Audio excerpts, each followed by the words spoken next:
tem de filho do diabo mercenário atrás de púlpito hoje engravatado, de Bíblia na mão pregando, falando Jesus, Jesus. O que tem hoje é impressionante. Parece que Pedro estava assistindo uma televisão. Impressionante, inigualável essa revelação.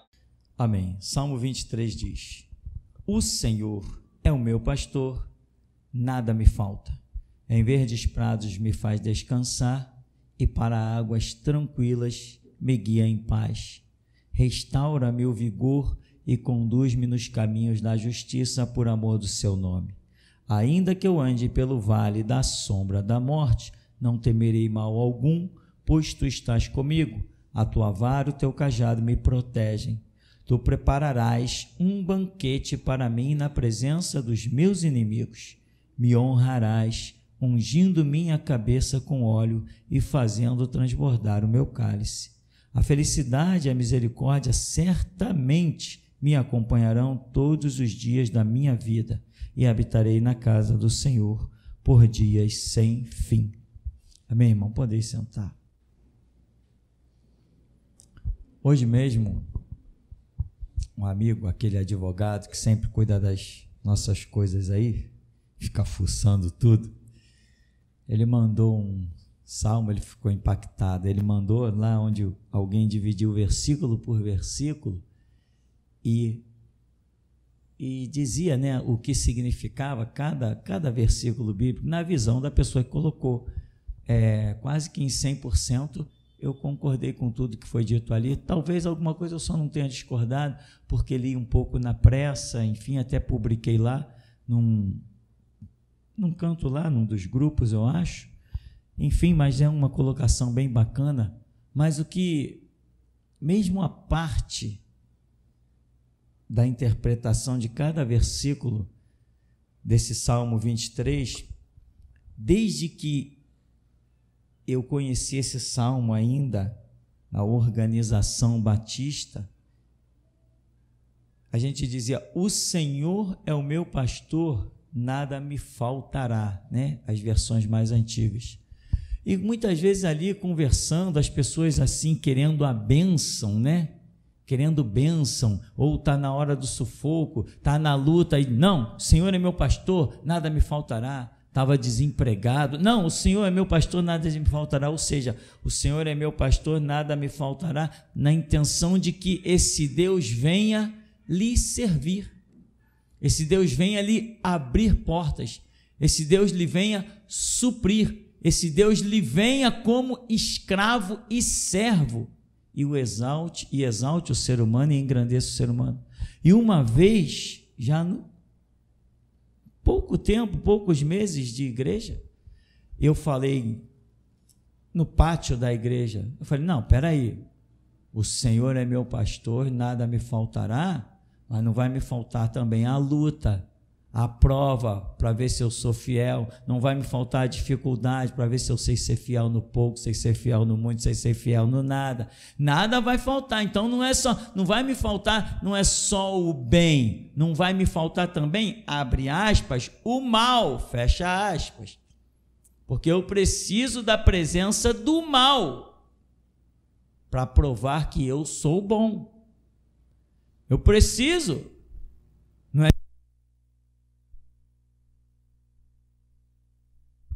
Sem a presença do mal, já pensou se não existisse mal no mundo? Você ia olhar para todas as pessoas e você ia dizer: todo mundo é bom, não tem mal. Se Deus tivesse criado o jardim do Éden, mas não tivesse posto lá uma tal árvore que ficou no meio do jardim, e não tivesse dado aquela palavra: olha, não tocarás naquela árvore. Ou seja, se Deus não tivesse colocado uma proibição, todo mundo ia olhar para Adão e Eva a vida inteirinha como pessoas boas e obedientes. Não, mas o Senhor é o pastor e nada falta. Não falta o quê? A árvore que vai provar a minha fidelidade ou a minha infidelidade. A árvore que pode me fazer cair e vai provar se eu sou um ser humano capaz de reconhecer os meus erros, delitos e pecados, dar meia volta, me arrepender e suplicar misericórdia aos pés do Senhor. Eu preciso ser provado, eu preciso ser testado. Sabe o que é você olhar dentro de uma igreja de 2.000 membros e o pastor prega sobre arrebatamento, todo mundo, ô glória, ei, tá louco? Você acha que uma igreja de 2.000 membros, quando vier o arrebatamento, 2.000 pessoas dali de dentro vai subir? Só se o céu fosse para baixo, irmão, faça-me o favor. É claro que não vai. Uma vez tinha um desses pseudos pastor, porque tem pessoas que pensam que porque foram consagradas, assalariadas e enviadas para frente de uma organização, eles pensam que são pastores. Aí tinha um falando assim, um desses jovens pastor de uma grande denominação, falou assim, não, lá no céu eu vou ser galardoado, a minha igreja tem 1.500 membros. Irmão, eu era novo na fé, mas às vezes eu espetava as pessoas. Eu consegui ser odiado desde cedo no cristianismo. Dentro da igreja mesmo já tinha gente me odiando. Dentro da igreja já tinha gente me odiando. Desde cedo. Por quê? Porque eu falava da Bíblia. Eu não fui para a igreja para os passeios do retiro de carnaval, o congresso dos jovens, o congresso dos adolescentes, os campeonatos de xadrez, dama, futebol. Eu não fui para a igreja para isso. Eles tinham isso lá. Eu até participava disso, mas não era isso que norteava a minha vida. A minha vida era norteada por Bíblia. E sempre nas reuniõezinhas dos lares e tal, eu pregava e a gente conversava sobre Bíblia, ficava todo mundo bobo comigo, porque eu sabia a Bíblia. E eu ficava bobo com eles. Um monte de gente velha dentro da igreja que não sabia nada de Bíblia. Então, desde o começo, eu fui uma ovelha negra, graças a Deus. Então, o camarada, não, minha igreja, 1.500 membros, eu vou ser galardoado, porque eu estou levando 1.500 pessoas para o céu. Será que esse cara já chegou assim do púlpito e diz assim, aí, os covardes podem ir para casa? Eu acho que ele nunca fez isso. Nunca fez isso. Aqui a coisa apertou, Jesus disse, os covardes podem ir para casa, olha no que deu. Ó, irmão, tem uma notícia para você, hein? Jesus vai gritar de novo, te segura, te amarra na cadeira, senão tu vai vazar também. Olha quantos já foram, e eu estou feliz da vida que já foram, meu irmão, porque Jesus disse que aqui é um centro de seleção, significa se muitos foram, poucos ficaram, significa que ficou coisa boa. Ainda que a seleção ainda não tenha terminado. Aí você vai dizer assim, pastor, é a primeira vez que eu vejo um pastor feliz porque as pessoas vão embora da igreja. Não, meu irmão, é porque eu vejo o fruto do meu ministério. Jesus me chamou para selecionar o melhor. Muitos são chamados, mas poucos escolhidos. Lá está uma das primeiras profecias dadas a esse ministério, que ele traria um povo para cá, ia selecionar um povo forte. Ele não disse que ia trazer um povo forte, aqui ele ia fazer um povo forte. Todo mundo que chegou aqui foi fraco. Se alguém aprendeu a dar a vida por Jesus Cristo, aprendeu aqui. Por acaso na Universal se ensina a dar a vida por Jesus Cristo? Nos batistas. Nas Assembleias de Deus se ensina a morrer por Cristo? Vai lá, aos domingos à noite, ao culto principal, sai visitando a Assembleia de Deus aos domingos e vai gravando os cultos. O dia que alguém falar lá em morrer por Jesus Cristo, tu me traz aqui a gravação que eu fecho as portas da igreja. Lá é a prosperidade. Então, quando eu era ainda da Igreja Batista, o camarada dizia, não, a minha igreja tem tantos membros e Jesus vai me recompensar. Eu dizia assim, você esqueceu que o exército de Gideão tinha 32 mil? E Deus selecionou apenas 300. Uma vez eu joguei isso na calculadora, eu calculei, parece que deu 0,93%. Ei! Nenhum por cento. Sabe o que é porcentagem? Você sabe, mas deixa eu falar, irmão. Deixa eu falar. Porcentagem significa o que você tira de cada 100. Quando eu digo que do exército de Gideão, de 32 mil, Deus escolheu 0,93, significa que em cada 100, separadamente, ele não achou um. Aí tem gente que pensa que porque ouviu uma pregação, sentou num banco de igreja que vai herdar o reino de Deus. Ei, amigo, na porta não passa gordo. A porta é estreita. Sabe o que é o gordo? O gordo é aquele que tem tudo que é bagagem do mundo nas suas costas, nos seus conceitos, nos seus princípios, na sua cabeça, nos seus sentimentos. Para passar na porta tem que estar magrinho, puro. Puro, santo. No céu não entra qualquer um, meu amigo. O ódio que você sente pelo teu irmão já te condenou, tu está fora. A ira que você tem pelos outros, sem motivo, porque alguém te trouxe uma fofoquinha, você acredita em fofoca e acha que vai herdar o reino de Deus? Faça-me um favor, que Cristo tu está pensando que eu prego? Uma prostituta pregada numa cruz? Que Cristo é esse que eu tenho pregado? Que você acha que dá ouvidos para fofoca e vai herdar o reino dos céus? Só se for um outro céu que inventaram por aí, o do Cristo, desse lugar do Deus da geração de Jesus Cristo. Tu não entra emprestando o teu ouvido para os paroleiros. Tu não entra, irmão. O Senhor é teu pastor? Ele preparou esse chicote para você hoje. Porque você pode ficar acostumado, né? Oh, bênção, bênção, bênção, bênção. Chicote é uma bênção maravilhosa, ele corrige a gente, né? Papai e mamãe não descia o cinturão? Ô, meu pai não gosta nem de lembrar. Antigamente também esses caras inventavam uns chinelos, não sei para que inventar aqueles negócios. Faça-me o favor. Meu pai tinha um chinelo que eu não sei se aquilo era couro, se era madeira, que droga era aquela? E a situação, a crise apertada, né? Aí meu pai, quando o chinelo estava estragando, ele enchia de prego. Aí já viu, né, irmão? Mas foi graças ao chinelo de papai e mamãe que eu nunca fumei maconha.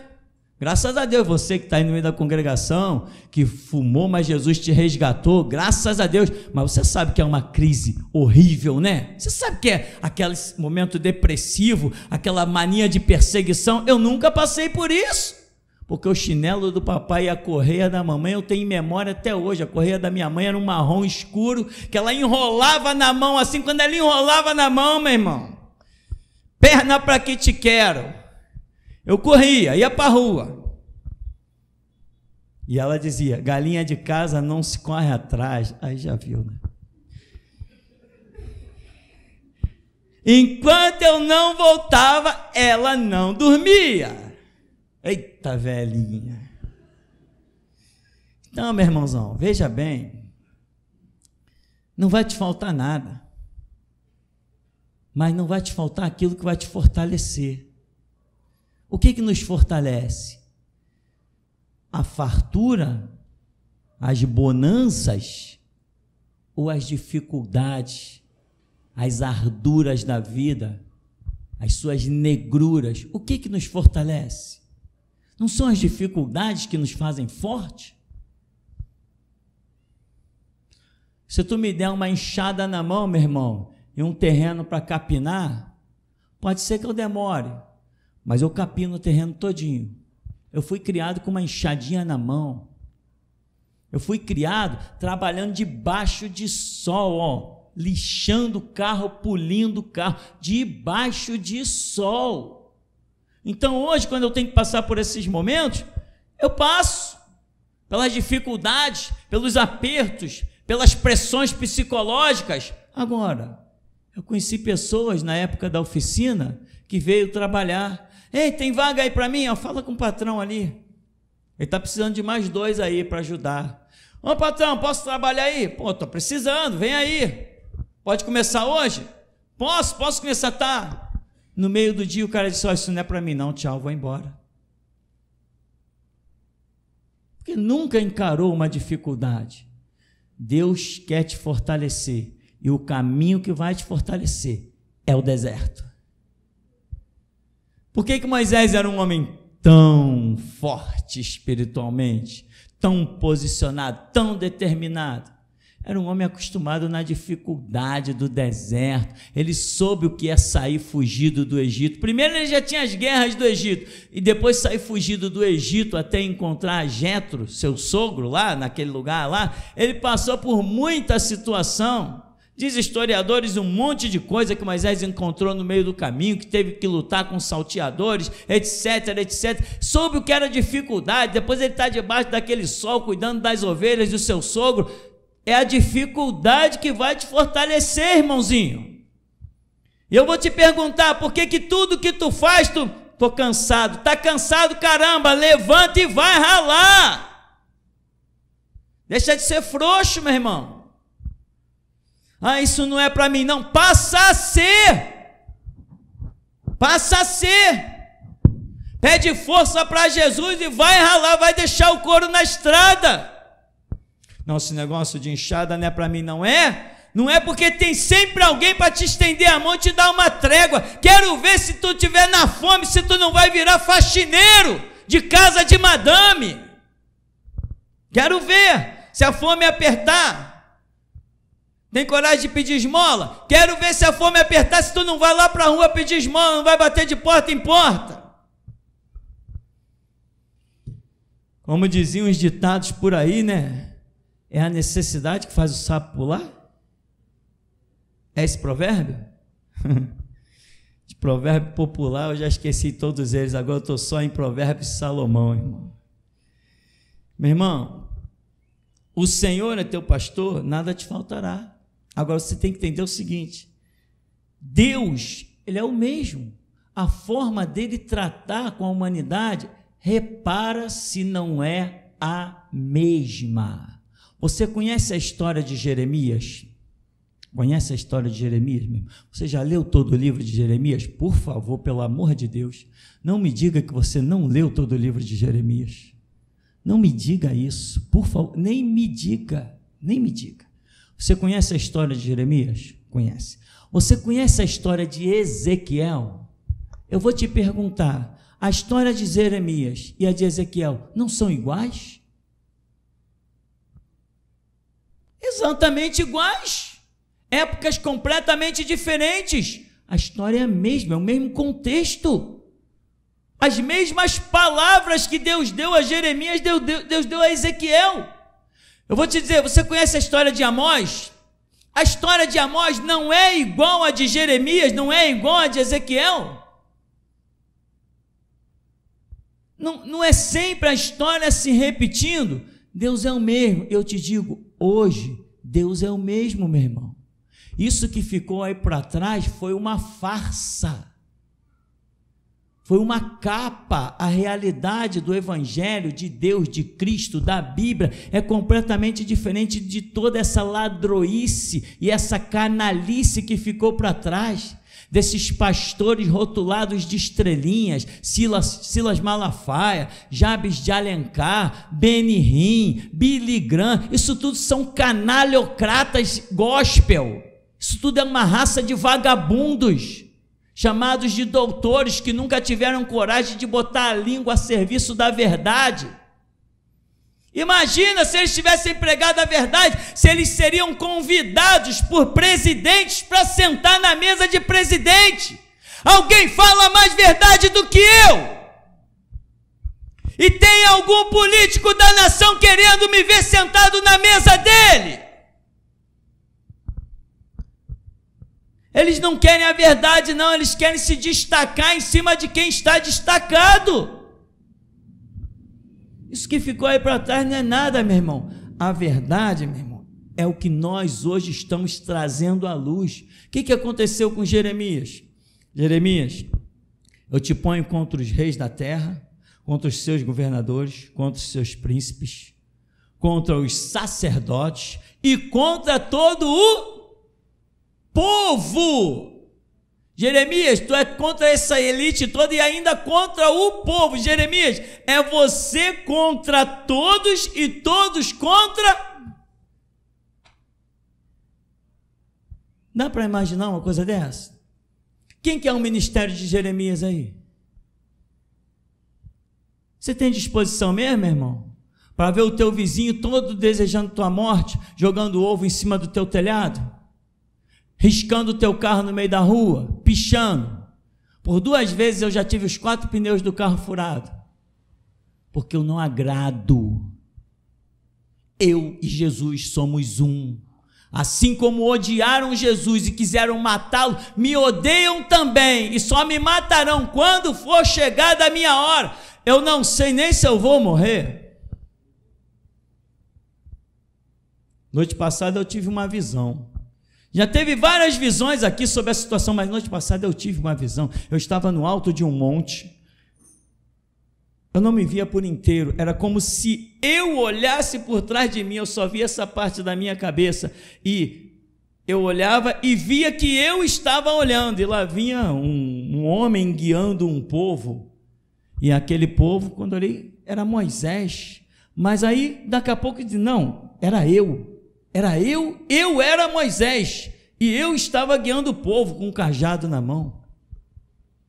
E de repente, no meio daquele deserto, eu sentei, tinha uma rocha pontuda, e eu sentei debaixo da rocha, tinha uma ovelhinha pastando, tinha mais uma pessoa deitada, e nisso vinha um cortejo de seres espirituais, mas eles vinham como que aparentemente pela terra, mas eu não reparava se eles realmente tocavam na terra ou não. Eles vinham marchando, uma comitiva espiritual vinha pela terra, e eu ali debaixo daquela rocha eu os avistei. Quando eu os avistei, eu olhei para o povo que eu estava guiando e ninguém percebeu que eu estava ali, e de repente eu sumi dali, debaixo daquela rocha, e ninguém nem me viu sumir, exceto umas 2 pessoas que olharam, me viram que eu desapareci. E aí eu não sumi completamente, eu desapareci dali e apareci na direção do cortejo, e olhava para o povo que eu vinha guiando, tipo um olhar de despedida, e pegava aquele cortejo e ia embora. Eu nem sei se eu vou morrer, se Deus vai me levar que nem levou Moisés, que nem levou Elias. Fé para isso eu tenho.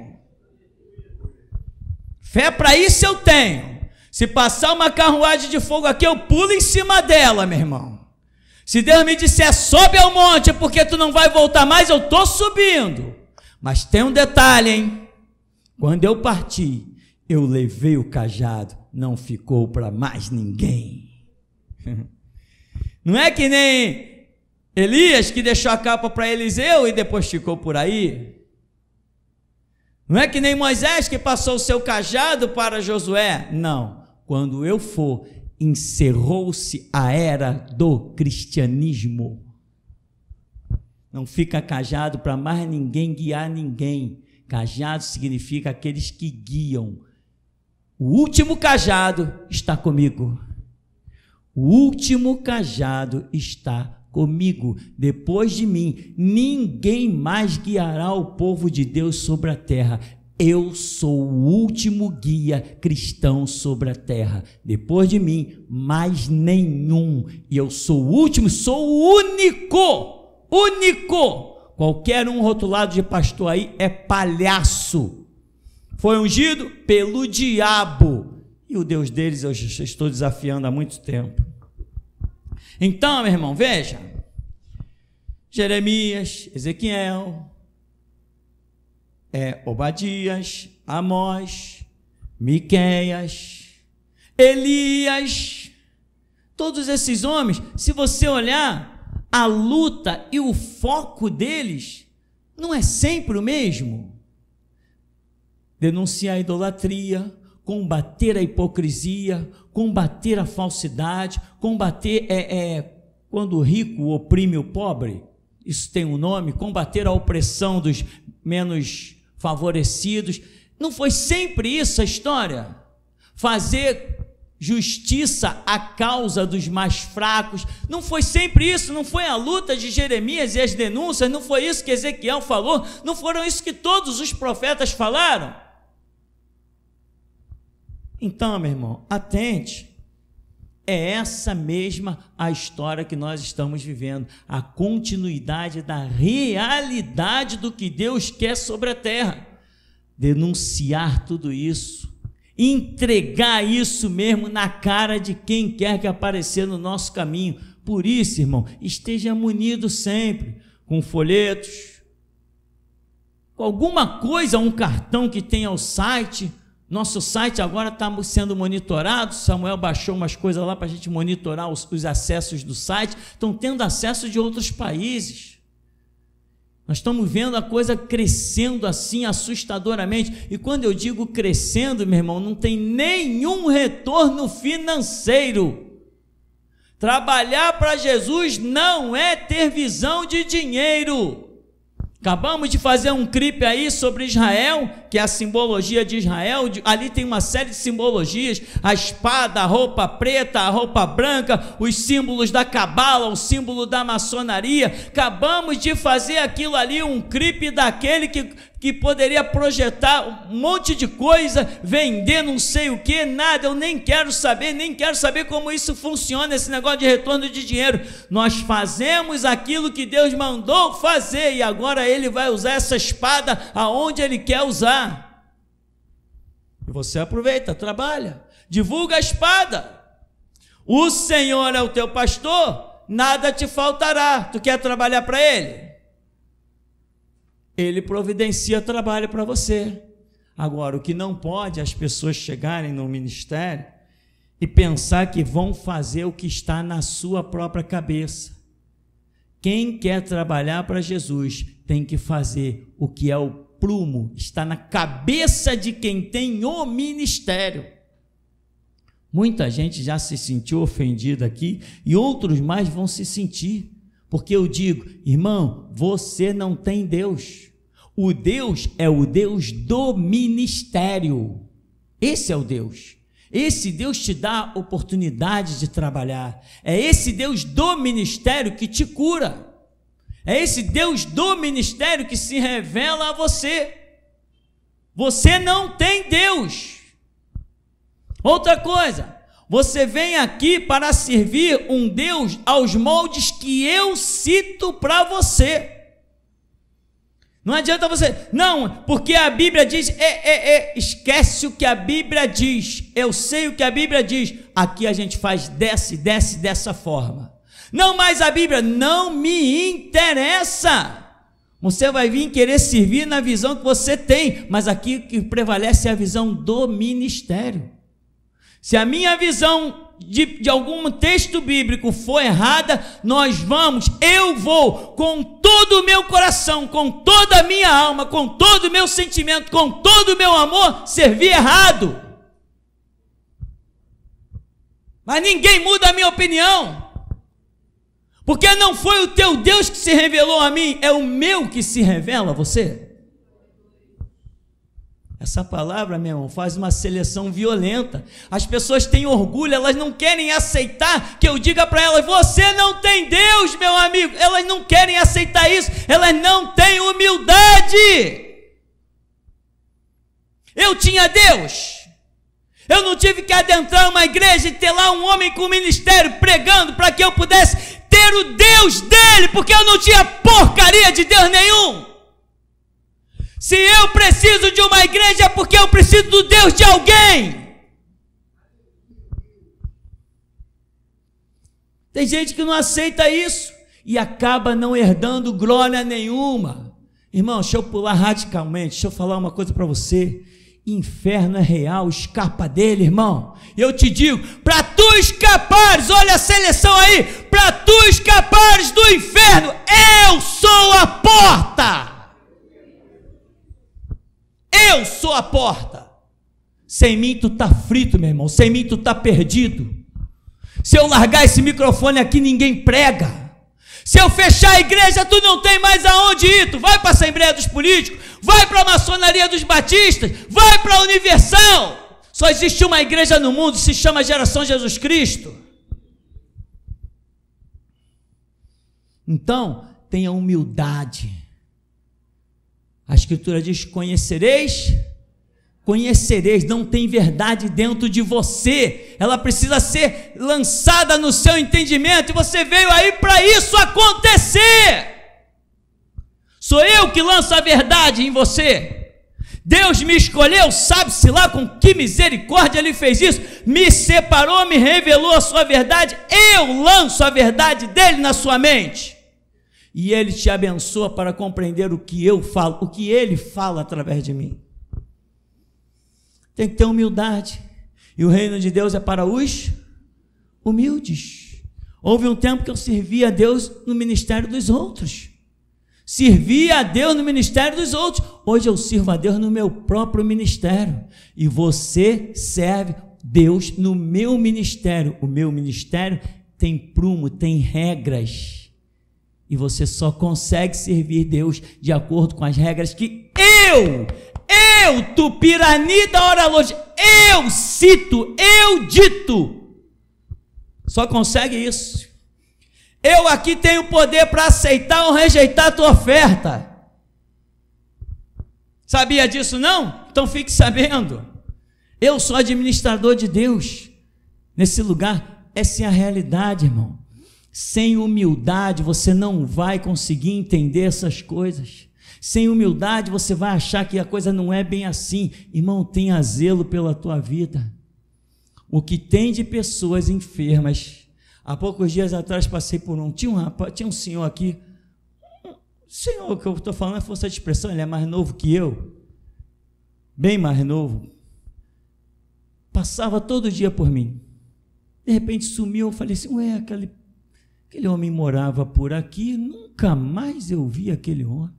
Tá, agora umas 3 semanas atrás, ou 4, passei, vi o camarada todo enfermo, todo arrebentado.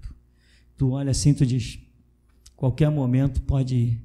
Um homem que ouvia a rádio o dia inteiro, cruzava comigo pelo caminho, falava das pregações, mas nunca teve a coragem de romper um sistema à sua volta e pisar aqui. Este homem mora a apenas 200 metros da igreja. E aí passou por mim já acabado. Eu vou lá fazer uma visita da igreja, vou lá. Acabei de ser operado, vou me recuperar e vou lá na igreja. Vem nada, meu irmão. É mais um daqueles catalogados, como Jesus já falou, quem rejeita a vinda para o ministério, a enfermidade e a morte o alcança e o destrói. Eu já falei isso aqui várias vezes. Quem rejeita a geração Jesus Cristo, rejeitou o Filho de Deus, porque esta obra é dele. Quem rejeita a obra de alguém, rejeitou aquele que a realizou, que realizou a obra. Agora, se alguém está pensando que vai entrar por essas portas e vai ouvir palavras mansas de um cordeiro, não, vai ouvir aquilo que Deus quer que seja dito. Porque aqui Deus já falou que nesse lugar ele se sente muito bem, porque aqui ele pode falar. Aqui ele pode falar. Aí pode mesmo, irmão, pode mesmo. Tem gente que ouve as pregações e diz assim: pô, mas nunca vi um pastor falar palavrão. Eu falei: então ouve as minhas pregações. Mas fala palavrão? Falo, porque quem sustenta o pão na minha mesa é Jesus, eu não devo satisfação a ninguém. Quem paga as minhas contas sou eu com o meu Deus. Falo o que eu bem quiser, o que eu bem entender, mas palavrão é do diabo. Não, são meus, os palavrões são meus. Falo a hora que eu quiser, não é do diabo não. Não pedi nada para ele, é meu mesmo. Eu que confecciono, eu que falo. Não devo satisfação a ninguém, meu irmão. Você está pensando que João Batista ficou só no raça de víboras? Eu duvido. Está pensando que Jesus ficou só no raça de víboras? Percorre a terra e o mar para fazer um discípulo, transforma em filho do diabo, pior do que vocês. Escribas e fariseus hipócritas, você acha que ficou só nisso? Ilusão sua. Lembra da profecia que já houve aqui? Lembra? Pois é, eu aposto a minha vida. Jesus falou palavrão e não foi pouco não, hein? Aí alguns crentes, não, eu acho. Quem é você para achar? Se o ministério está acima de você, quem diz o que você tem que achar aqui sou eu, não é você que diz para mim, sou eu que digo para você. O menor não instrui o maior. Eu sou maior que você, a prova é que tu estás sentado me ouvindo. Se tu discorda, tu vai empurrá-lo por outro caminho, tu está ferrado, porque esse ministério está indo rumo ao céu. Quem discorda de uma vírgula do que eu falo, está frito. Porque ovelha não instrui pastor, é pastor que instrui ovelha. Ovelha nunca poderá instruir um pastor, nunca. Tem gente que diz, não, pastor, eu acho que o pastor está caído. Ovelha é uma desgraça. Ovelha, quando cisma de pensar, é uma desgraça, irmão. Ovelha não tem que estar pensando, meu irmão. Ovelha obedece o comando do cajado, do pastor, o som da voz do pastor. Ovelha não tem que estar pensando. Ovelha começa a pensar muito das coisas espirituais, fora daquilo que lhe foi dado como direção, é uma desgraça. Quer ver uma coisa? O camarada está aqui na igreja, 5, 10 anos. Ele dorme de um jeito, no dia seguinte ele acorda e diz assim, não, pastor caiu. Caramba, o cara está de pé há 10 anos, de repente, caiu assim. Davi, o rei Davi, mandou na autoridade do seu reino buscar uma mulher, botou essa mulher numa cama, mandou ela abrir as pernas, transou com ela, engravidou ela, mandou o marido dela para a guerra, matou o marido dela e não caiu.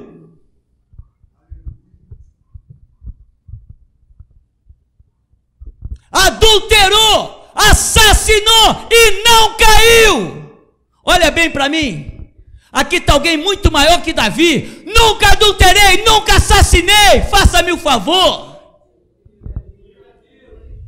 Mas a ovelha, quando começa a pensar, não, o pastor está caído, coitada da minha esposa, né? Haja. Não, depois que o pastor casou, nunca mais foi o mesmo. Quem diz que eu nunca fui o mesmo é porque nunca me conheci, nunca me conheceu, meu amigo. Eu sempre fui terrível, só que o ministério começa quando tu entra no ministério, eu te jogo a capa de proteção, quando tu não se corrige, debaixo da capa eu saco a espada e enterro no teu coração.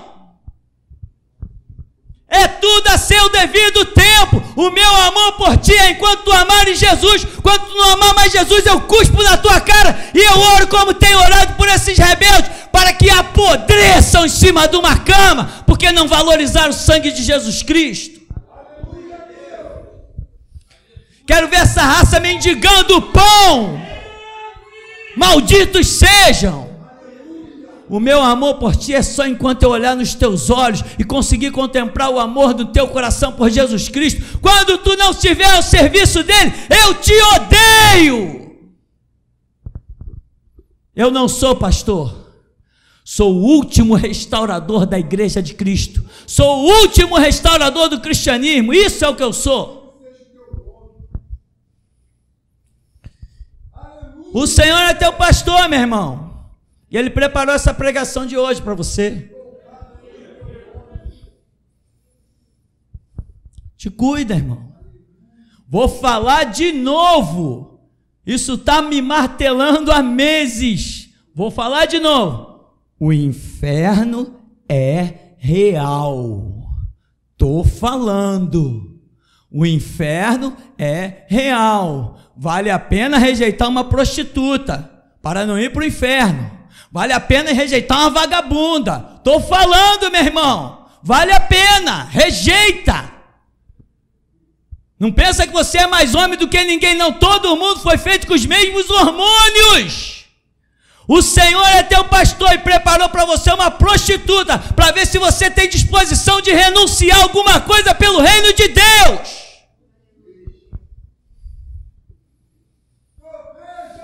Quanta gente chamada para a glória não foi capaz de renunciar a um casamentozinho de merda.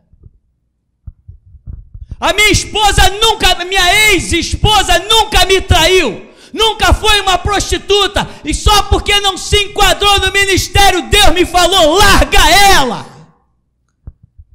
Tem outras aí que toda a igreja sabe que foi uma vagabunda, e tem homem que não tem disposição de largar por amor a Jesus Cristo, que morreu por ele na cruz, que o libertou do diabo, que lhe abriu as portas. O Senhor é teu pastor, meu irmão. O Senhor é teu pastor, e Ele quer ver a que ponto você é digno de herdar um reino tão tremendo e inefável, que olhos não viram, nem ouvidos ouviram, nem jamais penetrou o coração humano.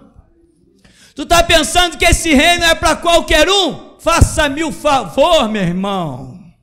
Se tu fosses o guardião do reino, se tu fosses o dono do reino, tu permitirias qualquer um entrar?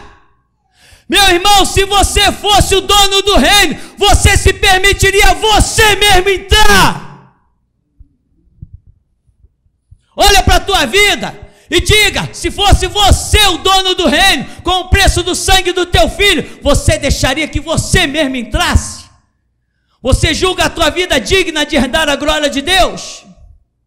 Eu julgo a minha digna de herdar a glória de Deus. Eu julgo-me digno do reino de Deus. Não tem nada que me acusa. Todos que me acusam acabam no lixo.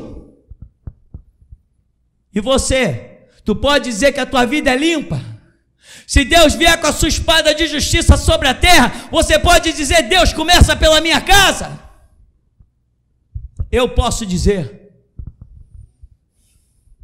rejeitei um casamento, rejeitei um filho, eu sei o que é a dor de um filho pequeno, na melhor idade, que todo mundo quer pegar no colo, todo mundo quer abraçar, eu sei o que é essa rejeição. Faria tudo de novo, com menos pesar ainda. O Senhor é teu pastor. O Senhor é teu pastor. Ele faz contigo como fez com Abraão. Te dá um filho. Quando tu está feliz da vida, ele diz assim, despede esse filho. Quero ver o quanto tu me amas. Aí ele te dá outro, quando tu está feliz da vida, ele diz, pega esse outro, sacrifica no altar para mim. Eu quero ver o quanto tu me amas. Não brinca com o inferno.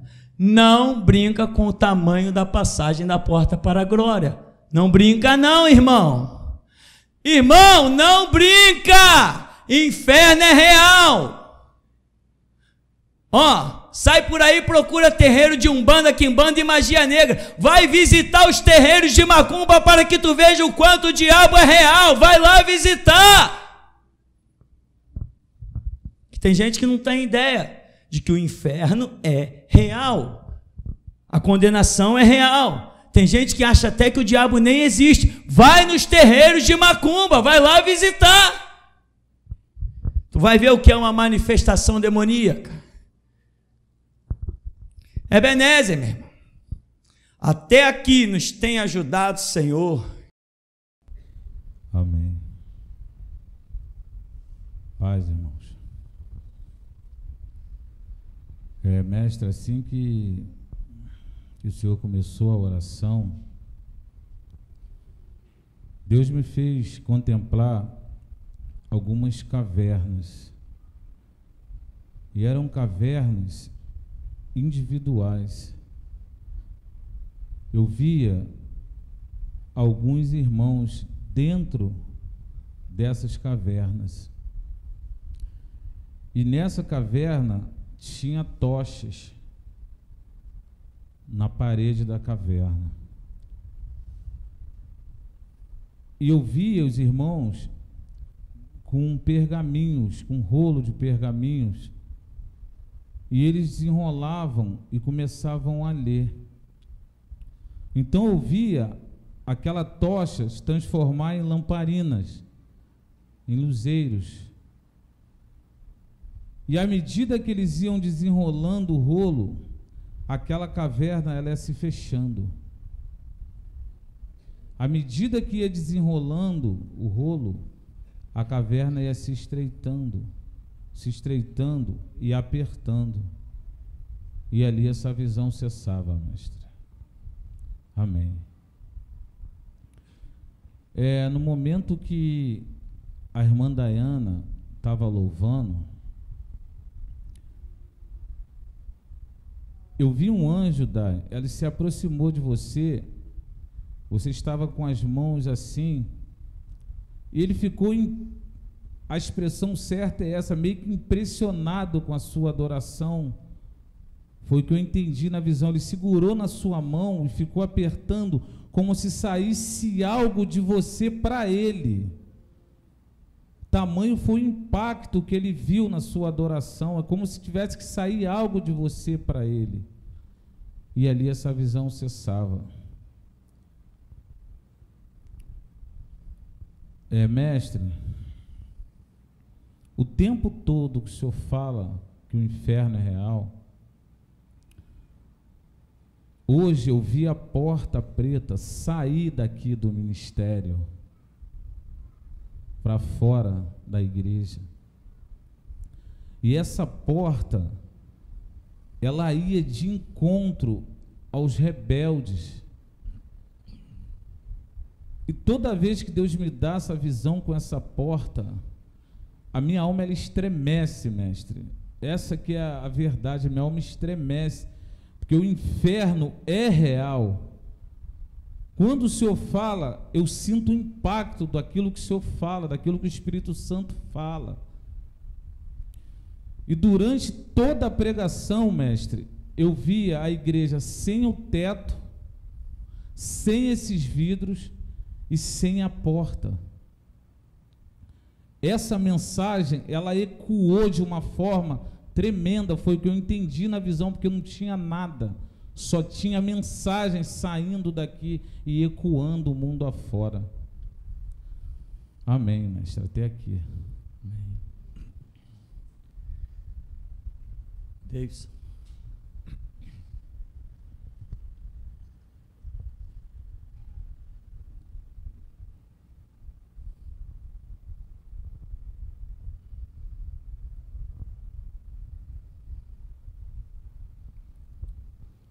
Paz, igreja.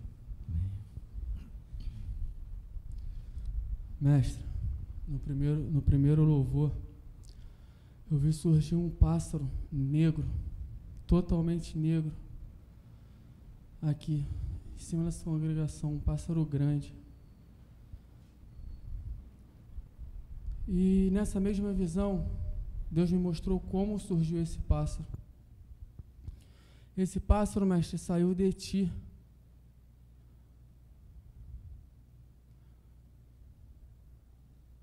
O que era necessário para esse pássaro surgir, saiu de ti, mestre.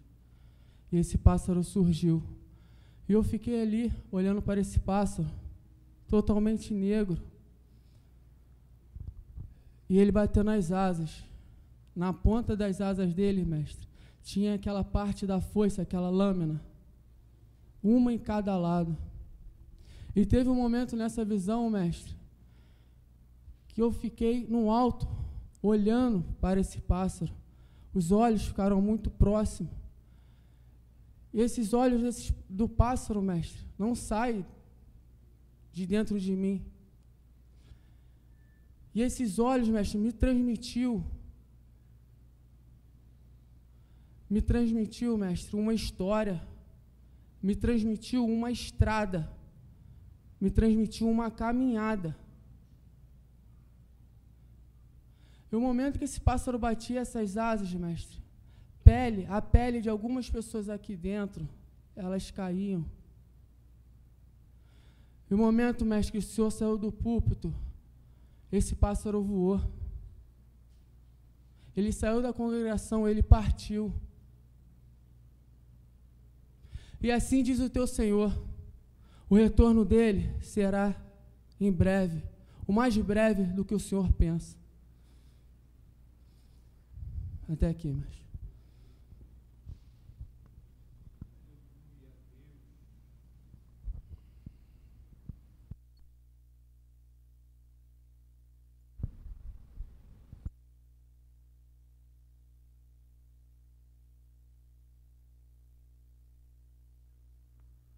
Assim que começou o culto, eu vi uma luz vinda do céu. E essa luz chegava até a congregação. E ela permaneceu nos primeiros louvores, iluminando.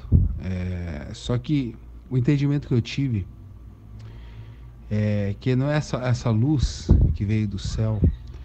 Ela não é uma luz tipo que mostra onde está, né, a verdade. Não é uma luz farol para isso.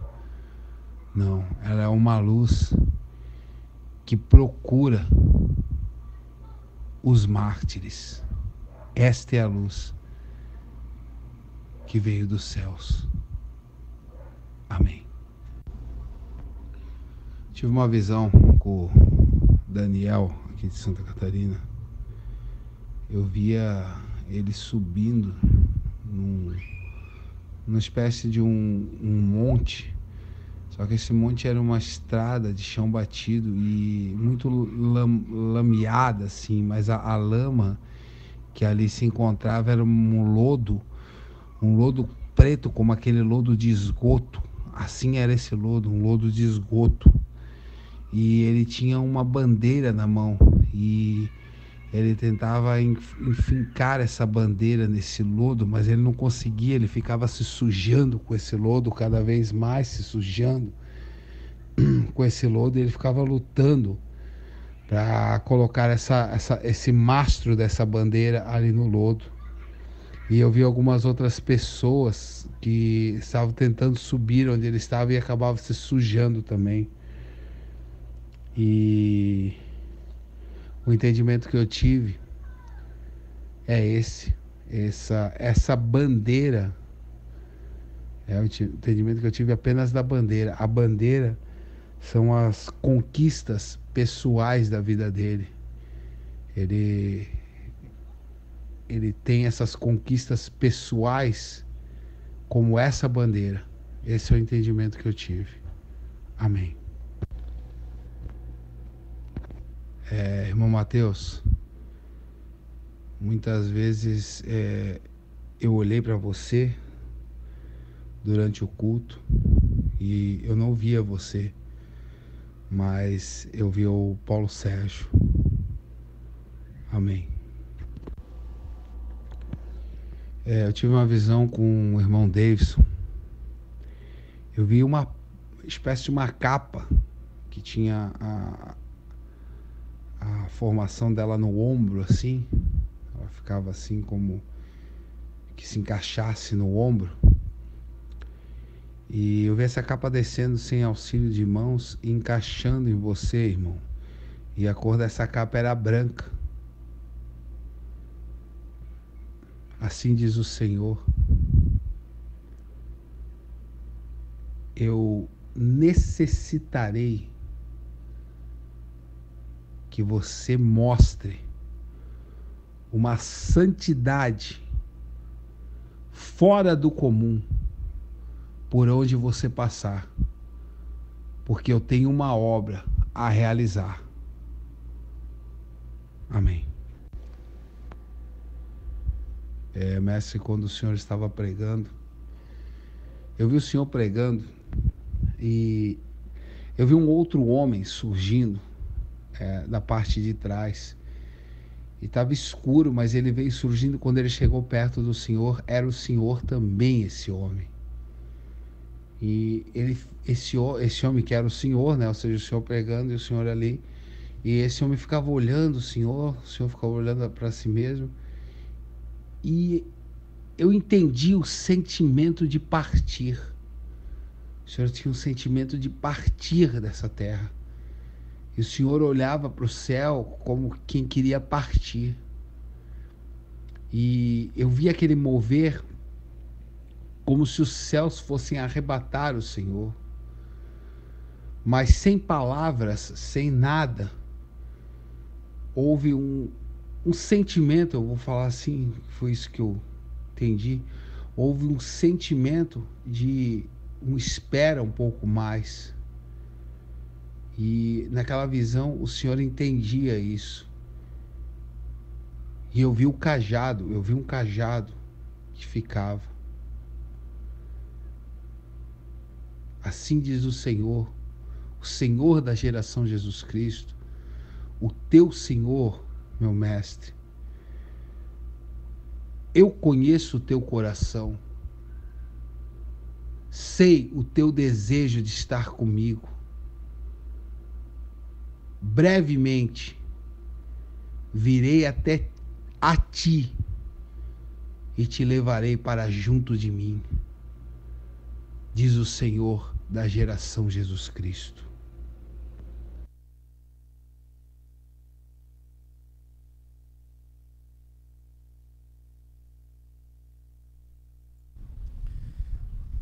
Alguém mais dos profetas?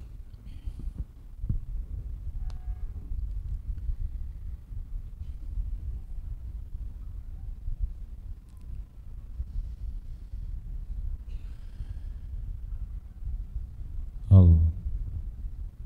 Davidson, quando o Rômulo falava, irmão, da capa branca, eu vi você ser elevado e você girava 3 vezes no alto e tornava ao chão. Amém. Mestre, tem alguns poucos ponteiros e marretas aqui. Ele sobrevoa a congregação, alguns poucos ponteiros e marretas. Amém. Até aqui, mestre.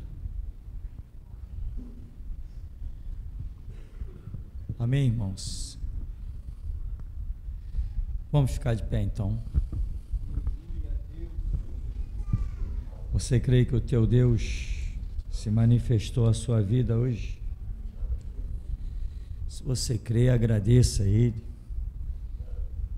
Chegue em casa ainda hoje, tire o seu tempo para falar com Deus que te amou, que na tua era, na tua geração, no teu tempo, ainda suscitou um ministério para que tu possas adorá-lo, servi-lo e ser recompensado. Não pense que estar aqui é coisa à toa.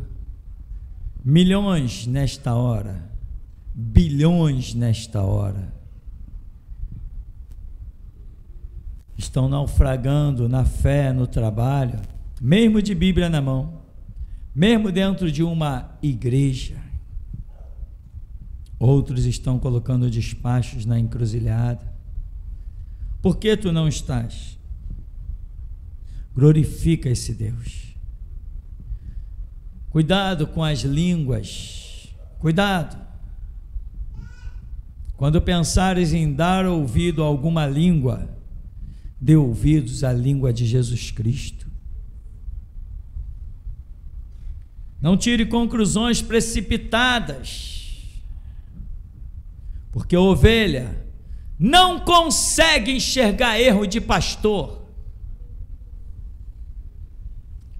Escuta isso, que te livrarás do inferno. Ovelha não tem capacidade de enxergar erro de pastor. Se pastor guiar a ovelha para abismo ou para os lobos, ela vai.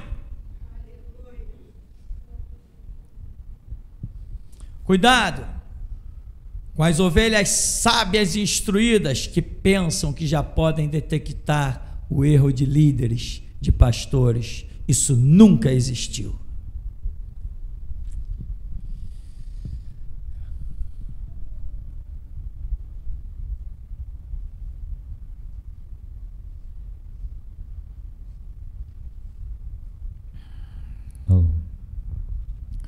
Mestre, tem um anjo parado na porta da igreja. Ele tem um semblante muito pesado e ele fica observando a porta. Ele parece furioso, mas não é com quem está na porta, é com quem esteve na porta. Foi o que o Espírito Santo falou comigo. Ele observa a porta furioso, como se ele fosse sair atrás de alguém. Paulo Mota, escuta isso, irmão. Eu via você andar na rua, e essa mesma porta preta que eu vi aqui, que é a porta do inferno, ela estava no seu caminho, e eu vi um anjo recolher você passar, mas você não percebia essa porta. Você estava indo em direção a essa porta, o anjo tirou, você passou, continuou a caminhar, mas não percebeu para onde estava indo. Amém, mestre, até aqui. Amém. Bendito Deus, Pai querido, glorioso. Faze justiça sobre a terra, Deus, para que o ímpio não se corrompa, Deus, na sua própria fome e sede de justiça, para que o próprio justo, Deus, não se corrompa. O ímpio tem lançado seus brados, Deus, e o justo, na fome e sede de justiça, suplica a Ti, ó Deus, que se manifeste, para que o justo, Senhor, no ardor do seu desejo por justiça, não venha fazer justiça, ó Deus, com as próprias mãos, ou os próprios pensamentos, assim que o Teu manto cubra toda a terra, Deus, e que o Teu pássaro, meu Senhor, passeie por todo o globo terrestre, e que sem tardar possa ele, Senhor, apresentar os feixes do seu trabalho diante da terra aonde Tu ainda falas e repousas, Deus. Glorifica o Teu santo nome, ó Pai. Tu deste fome e sede de justiça ao Teu povo. Então, Senhor, sacia-nos, Deus, para a glória do Teu nome.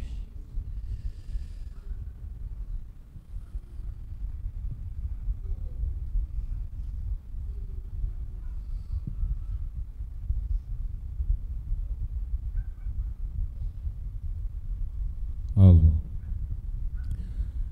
Daniel, escuta isso. Tem um laço de língua, ele está enrolado no seu pescoço, ele passa pelo seu rosto e para na sua testa. E Deus manda te alertar que é só você que pode tirar esse laço, só você pode cortar esse laço. Assim manda dizer o teu Deus. Amém, mestre. Leva-nos, Deus, na Tua graça, na Tua paz. Nós confiamos em Ti, nós esperamos em Ti, mas ainda na nossa fraqueza, acreditamos que o Teu poder se aperfeiçoará. Leva-nos na Tua graça, na Tua paz. Nós lutamos, Senhor, para ser os Teus guerreiros e acreditamos que a Tua graça não nos faltará. Por isso, leva-nos, somos os Teus guerreiros. Jesus. Nós que por Ti daremos a vida, Te saudamos. Aleluia. Vamos em nome de Jesus.